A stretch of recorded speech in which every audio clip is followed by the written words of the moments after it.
Algebra students, we are going to be looking at the idea of logarithmic functions and equations now. Now, logarithms might seem like a really crazy idea, and it does take some practice to figure out how and why they work.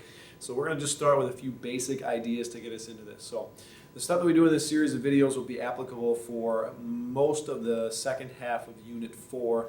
In your textbooks, you'll be looking at Chapter 7. So anyways, here we go.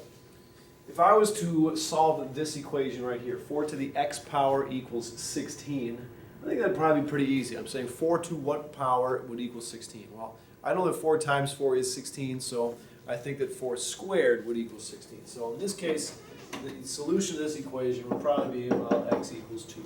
That's not bad. 4 squared is 16, that's okay. Now the problem I run into is when I have something like this, 3 to the x power equals 15. Now all of a sudden I want to solve this equation, and x is in the exponent. This is an exponential equation that we've been working with in the other parts of the unit. Now I don't really know, let's see, I know that 3 squared is 9, and I know that 3 cubed is 27. So my guess is that x, the exponent here, has got to be somewhere in between 2 and 3 for me to get an output that's in between 9 and 27. Now, I wish there was a better way to do that besides just guessing and checking, and there is, and that's where the idea of logarithms comes in. So hundreds of years ago, mathematicians came up with this idea because they wanted to be able to solve an exponential equation. They needed an operation that would solve for x, to get x all by itself. Okay? So I'm going to show you what that looks like. If I were to have, let's say, 3 squared. 3 squared is equal to 9. Well, there's an exponential equation. I have a base raised to an exponent equals a number. If I were to rewrite that same equation as a logarithm, it would look something like this. Now it's kind of goofy looking to see the word log all of a sudden show up, but the way I read this is I read this, the log base 3 of 9 equals 2. As you look at those two expressions, you can kind of compare how they look. I'm going to just show a couple more examples, see if you can pick up on what's going on. So my next exponential equation, 2 to the negative third.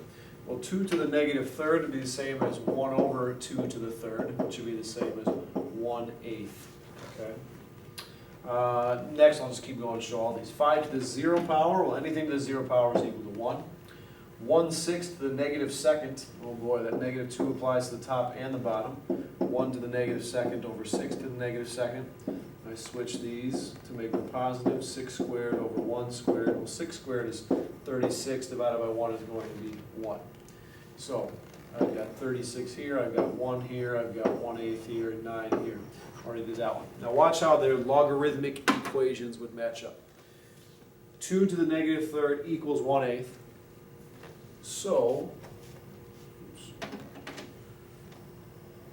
the log base 2 of 1/8 is negative 3. Okay. What about 5 to the 0 is equal to 1? Well, that logarithm would look like this. The log base 5 of 1 is 0. And the last one, 1/6 to the negative second power, that is a logarithmic equation, would be log base 1/6 of 36 equals negative 2.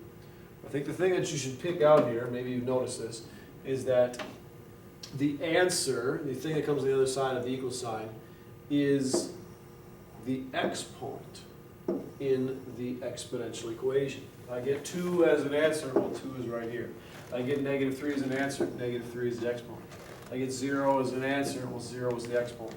I get negative 2 as a result, negative 2 was the exponent. Okay? So a logarithm is equal to an exponent.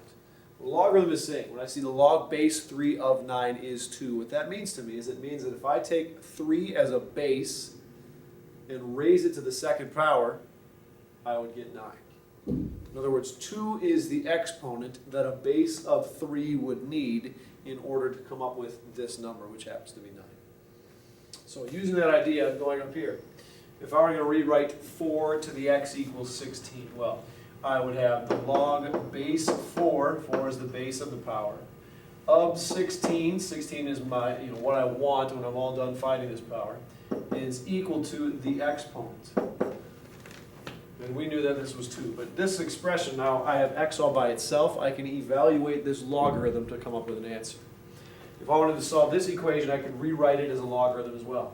As a logarithm, I would write the log base 3, because 3 is the base of the power, of 15, because that's what I want as a result, is x. And again, that is a logarithm is an operation that I can perform on my calculator. I can come up with a very specific decimal answer for that exponent. So that's just a quick introduction to logarithms.